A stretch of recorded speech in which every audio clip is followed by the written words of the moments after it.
Aujourd'hui, on va faire un petit commencement d'une petite série de 3 semaines qui s'appelle « Au-delà de la crèche ». Tout le monde aime bien dire « oh là là de la crèche », mais « au-delà de la crèche ». Et on va regarder ce matin la promesse accomplie, l'espoir pour aujourd'hui. Et dans le message d'aujourd'hui, c'est vraiment quelque chose d'important. On va regarder les choses qui arrivent à la naissance de Jésus. Dimanche prochain, juste avant Noël, on va traiter ce qui se passe dans la naissance de Jésus. Et après, on va regarder ce qui se passe dans les jours juste après la naissance de Jésus-Christ. Bon, en disant tout cela, je suis très au courant, si vous ne savez pas, que probablement l'anniversaire de la naissance de Jésus-Christ n'est pas le 25 décembre.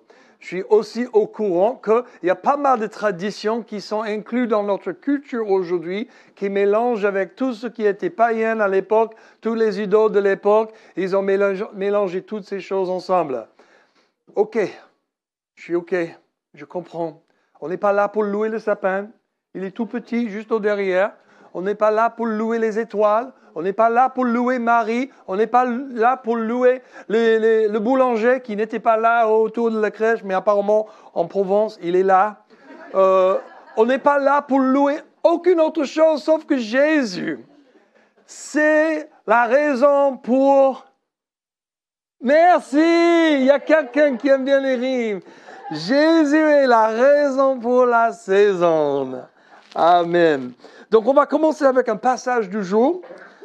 En Luc 1, 26 à 38, le 6e mois, l'ange Gabriel fut envoyé par Dieu dans une ville de Galilée, appelée Nazareth, chez une vierge fiancée à un homme de la famille de David, appelé Joseph. Le nom de la vierge était Marie. L'ange entra chez elle et dit, « Je te salue, toi, à qui une grâce a été faite. Le Seigneur est avec toi. Tu es bénie parmi les femmes. » Troublée par cette parole, moi je trouve cette part très encourageante. Hey, Dieu me voit. Elle, troublée par cette parole, Marie se demandait ce que pouvait signifier une telle salutation.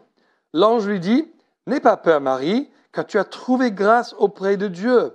Voici que tu seras enceinte. Tu mettras au monde un fils et tu lui donneras le nom de Jésus. Il sera grand et sera appelé fils du Très-Haut. Et le Seigneur Dieu lui donnera le trône de David, son ancêtre. Il régnera sur la famille de Jacob éternellement. Son règne n'aura pas de fin. » Marie dit à l'ange, « Comment cela se fera-t-il, puisque je n'ai pas de relation avec un homme ?» L'ange lui répondit, « Le Saint-Esprit viendra sur toi et la puissance du Très-Haut te couvrira de son ombre. C'est pourquoi le saint enfant qui naîtra sera appelé fils de Dieu. Voici qu'Élisabeth, ta parente, est-elle aussi devenue enceinte d'un fils dans sa vieillesse. Celle que l'on appelait là stérile est dans son 6e mois. En effet, rien n'est impossible à Dieu. » Marie dit, « Je suis la servante de Dieu, du Seigneur, que ta parole s'accomplisse pour moi. » Et l'ange la quitta. C'est impressionnant cette histoire. Mais en fait, moi j'aime bien chaque année de creuser dans toute l'histoire autour de la naissance de Jésus. Pourquoi c'est important de célébrer Noël, dans le sens de célébrer la naissance de Jésus? Ce n'est pas une fête qui a commencé tout de suite. C'est une fête dans la tradition qui a commencé après la fête de célébrer la résurrection chaque année, parce que normalement, ça s'aligne avec le Pâques ou le péché, le Passover. On va dire que ça, c'était plus naturel, parce que c'était connecté avec une célébration ou une fête ou une grande semaine de célébration de péché chaque année dans le calendrier juif. Donc, la résurrection, c'était connecté avec ça. On a toujours la Pentecôte. La Pentecôte, ça c'est aussi une célébration juive qui est connectée avec l'envoi du Saint-Esprit pour donner le pouvoir pour être les bons témoins aux disciples. Mais c'est aussi connecté avec la tradition juive. Mais la naissance de Jésus, c'est pas connecté avec une tradition juive qu'on voit. Donc pourquoi l'Église primitive a décidé de commencer à célébrer? Parce qu'en fait, l'idée dans l'Ancien Testament, c'est que chaque fois qu'on voit Dieu faire un miracle, on commence à célébrer ça pour se souvenir de ce qu'il a fait chaque année pour qu'on n'oublie pas. Sans la naissance de Jésus, on ne peut pas avoir la résurrection de Jésus. Sans la naissance de Jésus, on ne peut pas avoir la vie de Jésus, ni les œuvres de Jésus, ni l'enseignement de Jésus, ni les prophéties de Jésus. On ne peut rien avoir de la vie de quelqu'un s'ils ne sont pas nés. Je sais, c'est logique. Mais il y a certains ici que ça c'est très important à dire. On ne peut pas avoir la vie, la mort et la résurrection et maintenant la vie nouvelle pour nous sous l'alliance nouvelle, le Testament nouvelle, si Jésus n'est pas venu. Donc, oui, c'est important de célébrer Noël, la venue de Jésus-Christ. Mais ce que je trouve important, c'est pas que juste on célèbre la venue de Jésus-Christ parce que c'est quelque chose qui s'est passé, mais en fait, on a beaucoup de passages autour. Donc, c'est-à-dire que c'est écrit dans la Bible. C'est pas quelque chose on a juste constaté logiquement. Donc, s'il est là, il devrait être né, alors on va se fêter le né. Non, on a les passages qui sont sacrés dans les Écritures et tout le monde dit que c'est la parole de Dieu. Donc, chaque fois on voit la parole de Dieu en train de dire quelque chose, il faut qu'on le lise, il faut qu'on le prêche, il faut qu'on l'explore. Et on demande que Dieu nous donne la révélation dont on a besoin, qui va nous amener la foi, augmentation de foi et aussi les percées dans nos vies personnelles.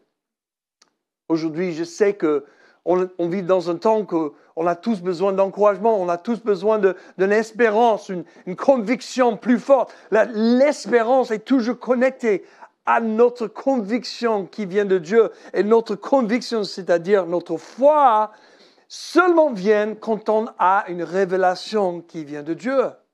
La révélation de la parole et de la nature de Dieu amène la conviction, c'est-à-dire de croire quelque chose fortement dans nos cœurs, solide, parce que c'est basé sur la révélation de Dieu, et ça nous amène à une nouvelle vie transformée.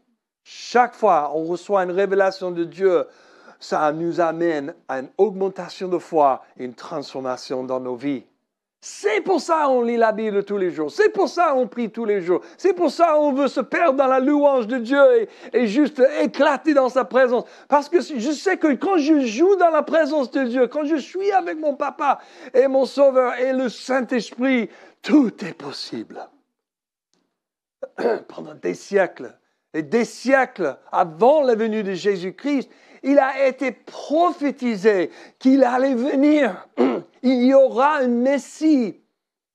On voit dans le petit tableau qu'on va fixer là, j'ai juste accumulé quelques prophéties qui sont messianiques. On voit dès le début, dès que la chute est arrivée, Dieu avait un plan un jour pour amener un Messie, pour nous sauver, pour nous réconcilier avec Dieu. Si on regarde dans la globalité du plan de Dieu, Dieu nous a créés avec une volonté. Pourquoi il nous a donné une volonté? Parce que l'amour n'est pas l'amour sans la volonté. Si on est forcé d'aimer, est-ce qu'on vraiment aime? Est-ce qu'on vraiment aime quelqu'un si on est forcé? Sans la volonté, si on n'a pas de volonté, on n'est que des robots. Mais avec cette volonté, il y a la chance que l'homme va pas choisir Dieu. Va chuter avec la première tentation qui arrive. Alors Dieu, dans sa souveraineté, il dit, « Hey oh, j'ai un plan. Au cas où, j'ai un plan pour vous ramener à moi. » Et ça commence, et dès que l'homme a chuté, il a dit, « Bon, voici le plan. » Et il a commencé avec une prophétie en Genèse 3. Quelques centaines d'années plus tard, on voit aussi une prophétie de Job, plusieurs prophéties de Job. Ils sont très importants. Si vous avez le temps pour les lire. Par exemple, Job dit en 19, 25, « Je sais que mon Rédempteur est vivant et que la fin, il ne se tiendra sur la terre. Et quand ma peau aura été détruite, je verrai Dieu dans ma chair. Je le verrai de mes propres yeux, moi et pas un autre. comme mon cœur soupire en moi. Job, un homme qui souffrait tellement et pas reçu beaucoup d'encouragement de ses potes. En pleine souffrance, mon Rédempteur vit. Il est en train de voir quelque chose prophétiquement qu'on ne voit pas souvent. Et c'est que Dieu a un plan. Il est toujours à l'œuvre. Et encore, en psaume, on voit vers 1000 ans avant Jésus-Christ. Ça, c'est très loin, 6000, il y a 6000 ans. Et Job, c'est peut-être 1500 ou 2000 avant Jésus-Christ. Et psaume, c'est plutôt vers 1000 ans avant Jésus-Christ. Et on continue à voir Ésaïe, Michée, Daniel, jusque le livre de Luc. Mais j'aimerais bien juste lire quelque chose en psaume 2, très messianique. Le 6e mois, l'ange Gabriel fut envoyé par Dieu dans une ville de Galilée. Excusez-moi. Qu'est-ce que j'ai cité? Oh, je me suis trompé. C'est pas son 2. Bon, je vais juste dire. En psaume 2, on voit une prophétie qui dit que mon fils sera héritier de toutes les nations. Il va donner comme héritage à son fils, à son fils. Et aujourd'hui, on aime bien de prendre cette promesse pour nous aussi parce que c'est connecté comme ça. Parce que nous sommes des héritiers avec Jésus-Christ. Donc tout ce que Jésus a hérité, nous sommes, la Bible, Paul a dit que nous sommes des co-héritiers avec Christ. Incroyable! Tout ce que le Fils de Dieu a reçu en héritage, il partage avec ses autres frères et sœurs. C'est toi et moi. Incroyable! Bien sûr, on n'expérimente pas tout cela pour l'instant parce qu'on n'est pas rentré dans l'éternité avec Dieu. Mais on expérimente des petits gouttes, des petits moments et on dit « Ouf! Waouh! C'est incroyable ce que Dieu fait! » Mais nous sommes des co-héritiers avec Jésus-Christ. Et ça parle d'un Messie, un Fils qui va en fait hériter. Et il va détruire des nations. Qu'est-ce que ça veut dire détruire des nations? Ce n'est pas plutôt les personnes, mais plutôt les pouvoirs qui gouvernent, les pouvoirs spirituels, les structures diaboliques qui sont en place. Jésus va venir, le Messie va venir, et nous, en tant que co-héritiers avec Christ, on peut rentrer dedans et faire tomber tous les murs de l'ennemi. Ah oui, c'est vrai, et je le sais. En Ésaïe 709, c'est à peu près 745 jusqu'à 685 avant Jésus-Christ, Ésaïe a prophétisé. En effet, un enfant nous est né, un fils nous a été donné, et la souveraineté reposera sur son épaule. On l'appellera merveilleux, conseiller, Dieu puissant, Père éternel, Prince de la paix. Étendre la souveraineté, donner une paix sans fin au trône de David et à son royaume, l'affermir et le soutenir par le droit et par la justice dès maintenant et pour toujours. Voilà ce que fera le zèle de l'Éternel, le maître de l'univers. Et encore en Ésaïe 7, 14, c'est pourquoi le Seigneur lui-même vous donnera un signe. Voici que la Vierge concevra et enfantera un fils, et elle lui donnera le nom d'Emmanuel. Nous voyons dans ces deux passages déjà, Ésaïe est en train de prophétiser pour le temps de Babylone qui va arriver et tout voler et mettre amener tout le peuple d'Israël en esclavage encore. C'est pas le but de sa vie de prophétiser sur quelque chose très loin dans la distance. Il est en train de prophétiser sur les choses directes. Hey, repentez-vous ou ils vont nous amener dans l'esclavage. Il faut repentez-vous. On voit ça dans pas mal des prophètes. Après, on a des temps de prophètes qui sont en plein milieu d'être prises. Après, on a des prophètes qui prophétisent. Après, ils sont déjà en Babylone. Donc, on a des prophètes dans toutes ces zones-là. Ésaïe n'a aucune raison de prophétiser sur un fils qui va arriver d'une vierge. Aucune raison. Il est en train de juste prophétiser et tout d'un coup, boum, ces choses arrivent par le Saint-Esprit. Il annonce, il proclame et c'est aligné tout avec toutes les autres années. On voit que notre Dieu est en train de nous parler à travers les siècles. J'ai choisi juste quelques-uns. Il y a certaines personnes qui disent qu'il y a 456 prophéties sur le Messie dans l'Ancien Testament. Après, il y a des types, des ombres, des prophéties, plusieurs catégories. Mais même si on dit qu'il n'y a que 50, tu connais les statistiques, 50 accomplis. Il y a des gens qui disent 300 prophéties ont été accomplies par Jésus, la vie, la mort et la résurrection de Jésus-Christ. C'est déjà incroyable. Aucune autre personne, aucun autre personnage dans toute l'humanité a accompli autant de prophéties. Il n'y a rien à voir. On voit Daniel, Michée, il y a des versets, le bon verset 5.2, mais il y a Daniel, 600 ans avant Jésus-Christ, donc en Babylone. Vous savez, vous connaissez l'histoire, il est un prisonnier, en esclavage, mais quand même il a été donné une chance pour être éduqué et élevé dans le système, parce que ça c'était la méthode des Babyloniens. Et en fait, on va voir dans la prophétie de Daniel, sur les différents royaumes qui vont venir, on voit que Babylone était de l'or. Pourquoi Babylone, l'empire de Babylone était de l'or, la tête d'or, dorée. On va les lire dans 2 secondes. Mais c'est une des raisons parce que le Babylone n'a pas juste esclavé, mis en esclavage les gens pour juste travailler dans les champs et dans le caca. Ils ont en fait trouvé les moyens pour intégrer tout le monde dedans. Donc ils avaient une qualité de vie au-delà. Quand les Médo-Perses, ils arrivent. Ils commencent à juste esclaver tout le monde. Et même pire, les Grecs et les Romains. Donc on va voir. Mais on voit ça en Daniel 2, 31. Roi, tu regardais. C'est une prophétie, un rêve que le roi Nebuchadnezzar, il a eu un rêve. Et dans ce rêve, il y avait quelque chose de bizarre. Il a dit à toutes ces personnes, magiciens, les astrologiens et tous les gens de l'époque, il a dit, OK, j'ai un rêve, interprété pour moi. Il disait, OK, on va le faire, raconte-nous. Il a dit, non, je ne raconte pas le rêve. Il faut que tu demandes et que tu reçois le rêve toi-même. Et après, tu l'interprètes. Sinon, je vais vous tuer. Ah, bon, attends, là. Quoi? Tu veux qu'on reçoit le même rêve que toi pour l'interpréter? C'est un truc de dingue. Et Daniel, il cherche la face de Dieu et il reçoit le rêve et il raconte. Et voici le rêve. Roi, tu regardais et tu as vu une grande statue. Cette statue était immense et d'une splendeur extraordinaire. Elle était debout devant toi et son aspect était terrifiant. La tête de cette statue était en or pur. Sa poitrine et ses bras en argent, son ventre et ses cuisses en bronze, ses jambes en fer, ses pieds en partie en fer et en partie en argile.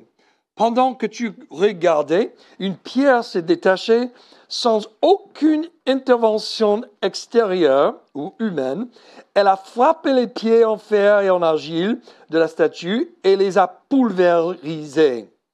Le fer, l'argile, le bronze, l'argent et l'or ont alors été pulvérisés ensemble. Et ils sont devenus pareils à la balle ou belle qui s'échappe d'une aire de battage en été. Le vent les a emportés et on n'a plus trouvé aucune trace d'eux. Quant à la pierre qui avait frappé la statue, elle est devenue une grande montagne et a rempli toute la terre. Waouh! Dieu est en train de prophétiser à travers une personne qui ne le connaît même pas. Tu ne peux pas arrêter Dieu d'annoncer et de proclamer la vérité.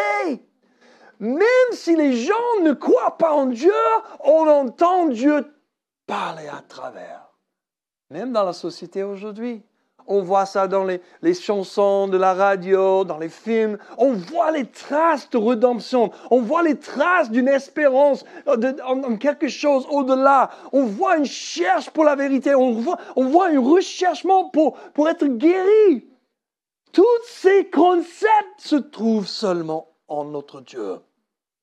Et on continue quelques versets plus tard. À l'époque de ces rois, le Dieu du ciel fera, c'est une interprétation que Daniel donne, fera surgir un royaume qui ne sera jamais détruit et qui ne passera pas sous la domination de notre peuple. Il pulvérisera tous ces royaumes-là et y mettra fin, tandis que lui-même subsistera éternellement. C'est ce qu'indique la pierre que tu as vue se détacher de la montagne sans aucune intervention extérieure et qui a pulvérisé le fer, le bronze, l'argile, l'argent et l'or. Le grand Dieu a fait connaître au roi ce qui doit arriver par la suite. Le rêve est vrai et son explication est digne de confiance. Ouh! Ouh! C'est puissant ça. Après, on a la prophétie, là, en Luc 1, Matthieu. On voit tous ces auteurs de l'Évangile en train d'ajouter, ramener les prophéties pour les appliquer. Et même on voit dans la vie de Zacharie et Élisabeth, dans la vie de Marie et Joseph, les prophéties toujours données par les anges et aussi à travers le Seigneur. Dieu utilise la prophétie pour accomplir ses buts. Il nous donne un petit clin d'œil en avance. Il nous donne ces choses pour nous donner l'espérance pour l'avenir. C'est vrai que toutes ces choses sont étonnantes. Et elles s'accomplissent toutes dans l'arrivée de Jésus-Christ. Et dans toute l'histoire, comme j'ai déjà dit, de l'humanité, aucun autre personnage n'a connu un tel accomplissement prophétique. Par sa vie, sa mort et sa résurrection, Jésus a accompli au moins 300 prophéties de l'Ancien Testament, comme j'ai dit. Sa seule naissance a permis de réaliser de nombreuses prophéties. Et lorsque nous examinons des milliers d'années de prophéties qui ont conduit à la naissance de Christ, nous constatons deux choses principales. La fidélité de Dieu qui nous donne de l'espoir pour aujourd'hui. La fidélité de Dieu et l'espoir pour aujourd'hui. Ça, c'est mon introduction. Je ne prêche pas des longs messages, juste des longues introductions. Le premier point, la fidélité de Dieu. Les promesses de Dieu et son peuple sont dignes de confiance, même lorsque leur réalisation semble différer. Et en regardant toute la Bible et l'histoire de l'homme, on peut constater deux choses. Numéro 1, Dieu est fidèle. Et numéro 2, l'homme est infidèle. Tout au long de l'histoire, l'homme a prouvé que son cœur était tourné vers le mal, l'égoïsme, le pouvoir et l'idolâtrie. Dieu a créé l'homme, mais l'homme lui crache dans ses yeux et dit « Je me suis fait toute seule ». Lorsque je regarde les prophéties de l'Ancien Testament, je vois que Dieu choisit constamment de pardonner à l'humanité et l'implore de revenir à lui, son Créateur. Encore et encore, nous voyons Dieu choisir de pardonner, mais tout au long avec un grand plan pour finalement racheter toute l'humanité. C'est incroyable, ce plan culmine avec la venue de Christ au bon moment de l'histoire. Il est né surnaturellement par l'Esprit, comme Adam a été créé avec de la terre et de l'Esprit de Dieu. Les astrologues, les mages, comme tu veux, n'ont sauvé, pas de tout sauvé. Il vient de loin pour témoigner, se prosterner et adorer, alors que son propre peuple, les prêtres, qui souhaitent la venue de leur Messie, n'a pas bougé d'un pouce. Pourtant, la grande miséricorde de Dieu a continué à courir et n'a pas abandonné jusqu'à ce que l'espoir soit restauré pour tous. Dieu n'a jamais cessé d'être fidèle. On trouve en 2 Timothée 2,13, Paul a dit, si nous sommes infidèles, lui, Dieu, reste fidèle, car il ne peut se renier lui-même. C'est un principe, Ancien et Nouveau Testament. Paul dit aux Thessaloniciens, enfin frères, priez pour nous, afin que la parole du Seigneur progresse et soit honorée, comme cela s'est produit parmi vous, et que nous soyons délivrés des hommes méchants et mauvais, car tous n'ont pas la foi, mais le Seigneur est fidèle. Il vous affermira et vous protégera contre le malin. Il vous affermira et il vous protégera du malin. Ça, c'est une promesse de Dieu. Il nous protège. Comme Dieu a tenu sa parole avec Zacharie et Élisabeth lors de la naissance de leur fils Jean dans leur vieillesse, Dieu tiendra sa parole envers vous et moi. Comme Dieu a tenu sa promesse aux mages venus de loin et qui ont vu le Messie sous la forme d'un nourrisson, Dieu tiendra sa promesse envers vous et moi. Comme Dieu a tenu sa promesse à une jeune adolescente Marie, une vierge qui allait donner naissance à Dieu dans la chair, Dieu tiendra sa promesse envers vous et moi aujourd'hui. Pourquoi? Parce qu'il est fidèle et il ne peut renier lui-même. Ça m'amène à un deuxième point. Nous avons un espoir aujourd'hui. Nous avons un espoir. Alors que le peuple d'Israël s'accrochait aux promesses et aux prophéties du Messie d'autrefois, il a enduré la cruauté de ce monde, de multiples empires et de grandes destructions. Dieu leur a donné de l'espoir grâce à la perspicacité étonnante de prophètes tels que Daniel. Et on va revenir à cette histoire où Daniel a prophétisé. Il a interprété un rêve, ce que nous avons déjà lu. Il a dit qu'il y aura 4 royaumes et que pendant le 4e royaume, un rocher de Dieu viendrait et écraserait ce royaume et ferait paraître tous les royaumes faibles. Dieu établirait un royaume éternel dont le règne durerait éternellement et s'imposerait petit à petit jusqu'à la terre entière soit remplie.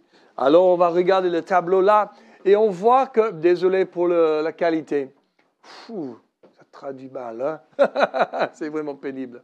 Bon, en tout cas, on voit que le royaume de Babylone, qui durait que 65 ans, était la tête en or.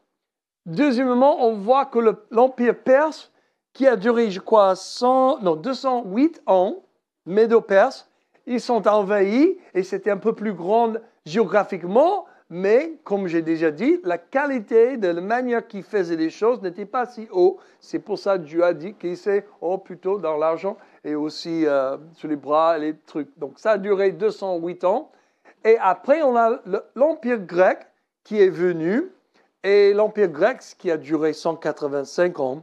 Et après, le 4e royaume, c'est l'empire romain, qui avait au moins, il y a toujours les gens qui datent l'Empire romain des différentes dates, mais on va dire au minimum 500 ans. Et ils disent que, franchement, c'est de fer et de l'argile. Pourquoi? Parce que le fer est tellement fort et ça écrase tout le monde, mais l'argile mélangée avec, c'est-à-dire que c'était un royaume imposé sur les autres. Donc ça devrait casser éventuellement. Et en fait, c'est Jésus qui est venu au bon moment, comme la pierre creusée de la montagne pour tout casser, pour faire tout tomber. Ce n'est pas de dire que les empires babyloniens n'étaient plus là. Donc, ce n'est pas ça. L'idée, c'est qu'en fait, tout royaume qui est fait par l'homme, il sera écrasé quand Jésus vient. C'est-à-dire qu'aucun royaume durera, seulement le royaume de Dieu. On va faire une petite session de questions et de discussions maintenant. Oui, Jean-Claude. Oui. Ce sont les représentatifs de chaque empire. Ah, d'accord. Ouais. Ouais, c'est un lion avec des ailes. Il y avait un ours après. Après, j'ai oublié. Et dernièrement, je vois rien. Ouais, c'est plutôt comme un chien avec les cornets. Après, le léopard. C'est un léopard. La Grèce, c'est un léopard avec les ailes. Plusieurs têtes de léopard. Et le dernier, c'est comme un chien. Hein? Je suis désolé pour la mauvaise qualité. J'ai pensé que j'ai envoyé le bon, mais peut-être je me suis trompé. Donc, tout cela, on voit, la plupart des théologiens, ils sont sur ça. Daniel était en train de vivre dans le temps de Babylone. À travers un homme non-croyant, un rêve et une interprétation viennent par le Saint-Esprit à Daniel pour prophétiser. Et en fait, Daniel va mourir dans le temps des Perses, en fait. Il a duré jusque le temps de Perse, le premier quelques rois là, et après il est mort. Donc, il n'a jamais vu si son interprétation est venue, mais on voit clairement qu'avec la venue de Jésus-Christ, c'est impressionnant. Donc, il y a deux camps là. Il y a deux camps. La première, ils disent dans la théologie, c'est que la pierre qui vient, ça représente la venue de Jésus-Christ sur la terre, la naissance de Jésus-Christ, et alors le royaume qui va être répandu en résultat. Deuxième camp dit que ça parle de la deuxième venue de Jésus-Christ quand il retourne pour son peuple et la fin du monde commence et l'éternité avec Dieu commence. Mais il y a deux camps. Mais quand tu commences à chercher tous les théologiens et tous les experts de la prophétie de l'Ancien et Nouveau Testament, tu vois que tout le monde est d'accord que la prophétie, c'est jamais juste, ça signifie jamais juste une chose. La prophétie a plusieurs significations et plusieurs manifestations. Il y aura une manifestation maintenant, dans 200 ans, et après, dans la venue de Christ aussi. Qu'est-ce que ça veut dire pour nous? C'est-à-dire que oui, on peut célébrer le passé qui vient de se passer. On voit toutes les prophéties et ça accomplit dans la vie de Jésus-Christ. Et ça nous donne espérance et ça nous donne la conviction et la foi pour mettre en Jésus-Christ, pour être sauvés et transformé par sa grâce et son amour et sa justice. Entre-temps, on est en train d'être sanctifié et transformé par la grâce de Dieu. On a une autre espérance qu'un jour, il va revenir pour nous et il va faire un grand dénouement de temps et nous amener avec lui pour l'éternité. Tu vois, il y a une espérance. Le fait que le Christ soit déjà venu et accompli l'inauguration du royaume de Dieu par sa vie, sa mort et sa résurrection, nous donne l'espoir qu'il reviendra, apportant la pleine manifestation du royaume de Dieu et son règne pour l'éternité. Vous et moi pouvons non seulement espérer en l'œuvre accomplie sur la croix, mais aussi faire confiance à Dieu pour qu'il revienne un jour et nous amène tous dans la terre promise, ultime, éternelle. Toi et moi, on a un Dieu qui est fidèle. Il a été fidèle à ses promesses, à ses prophéties. Il sera fidèle à ses promesses et ses prophéties. Parce que c'est la nature de Dieu d'être fidèle. Alors, on lève les yeux, on lève le regard et on dit, Seigneur, tu es mon sauveur.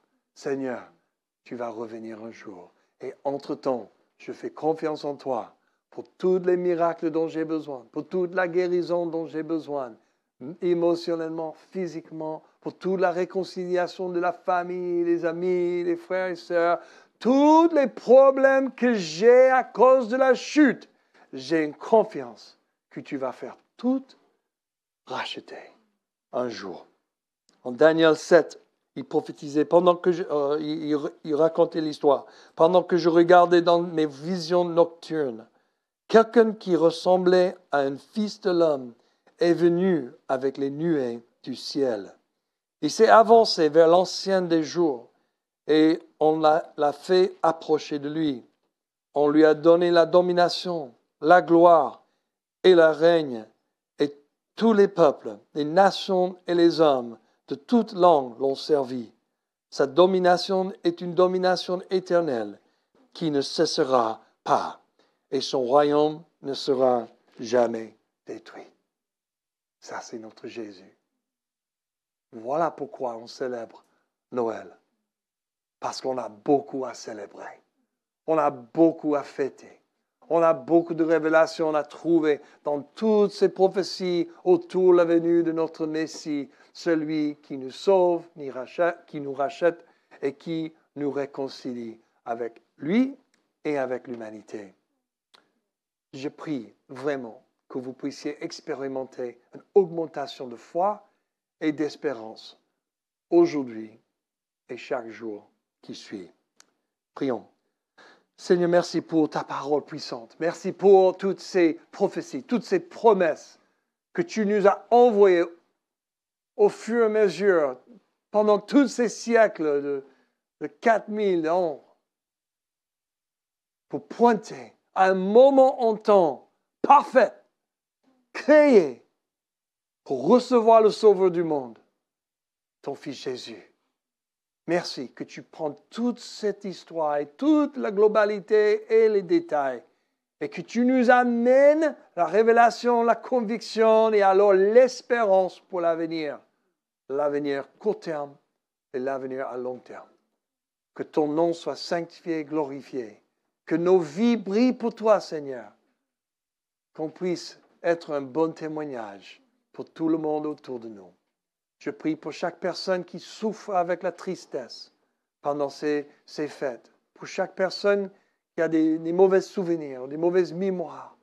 Je prie pour une guérison dans leur cœur, dans leur âme.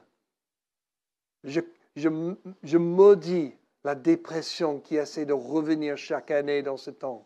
Et je dis, tu stops au nom de Jésus-Christ. On libère la paix, on libère la joie, on libère la joie du royaume et les temps de jouissance dans la présence de Jésus-Christ. Saint-Esprit, envahis nos vies, envahis nos âmes. Viens par ton esprit, souffle, Saint-Esprit. Merci que tu rends visite à ton peuple. Merci Jésus. Amen.